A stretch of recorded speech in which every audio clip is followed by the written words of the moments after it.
Mary Jim is the founder and owner of Everlasting Bridal House and Studio and has been running this business since 2004.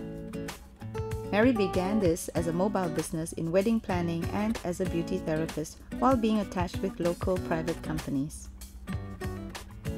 She's a qualified skills trainer by the Department of Skills related to the wedding planning and beauty line since 2006. Mary has been appointed by numerous government agencies and NGOs to train skills in the field.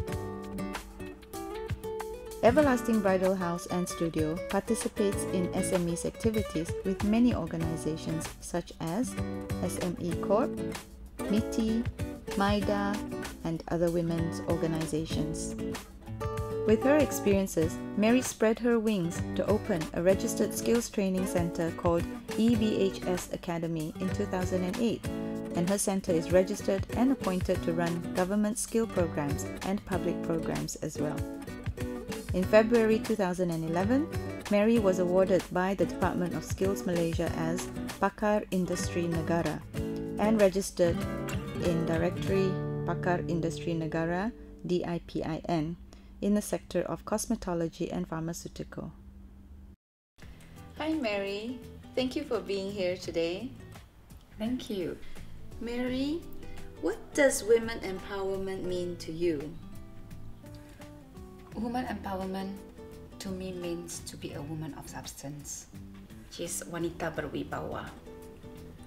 I have to blend the heart, the soul, and spirit without discrimination in between gender. I have to all out, as I can relate to my childhood story, that what I've been through to pass the hardship of life. When I was a little girl, I used to tell myself that one day I'm gonna have enough food to eat, nice clothes to wear, comfortable shoes to cover my feet, and a proper shelter to live.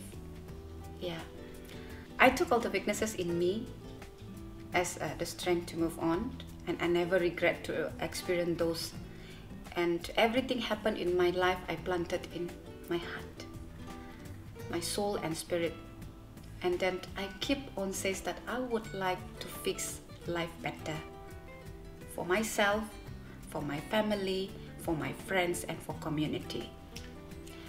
Yeah, thank God, after being through a lot of hardship, a lot of challenge, get up and down, I made it. I have it what I want, even though not as what I wanted, but I'm on the way to getting it. Yeah, and I always believe that nobody knows is actually what we want until we decide what is actually you want. You have to decide for yourself. We cannot, we cannot wait people decide for us. The moment you decide that I want to be somebody, then that is your first move. Yeah, and you hang on, I know you can succeed. Mary, when a woman is domineering in the forefront, would she lose her femininity? Okay, for me it's depending on the scenario where they are. As a woman, it's not an easy job being a leader, especially giving instructions or direction to the opposite gender. And those times perhaps some women may lose their femininity. But I believe that as long as we are born female, femininity is in us naturally. It's up to the individual desires to maintain it or otherwise. And in your view, do you think the number of women decision makers has increased over the last 10 years? Yes, absolutely increased.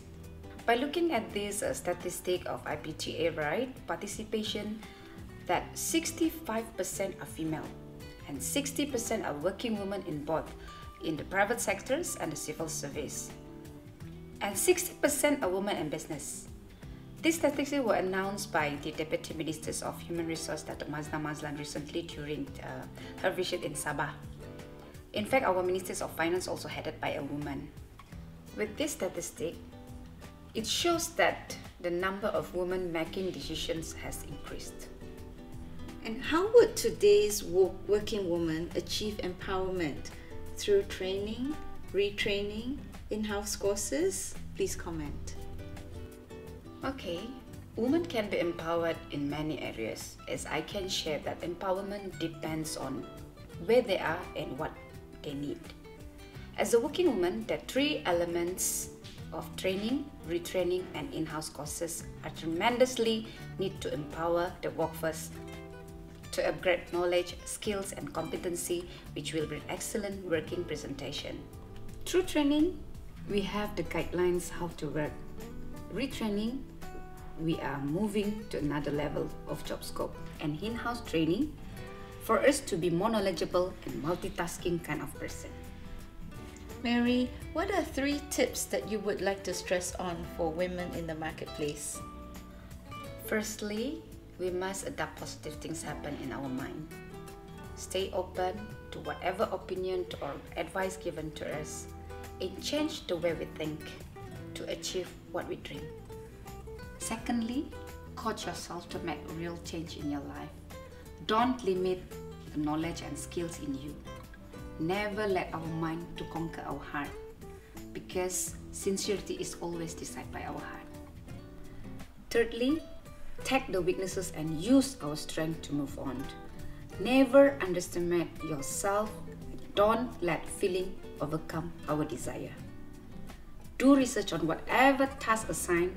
Get opinion from others who are more expert and take actions on the decision made. Thank you so much for being here today.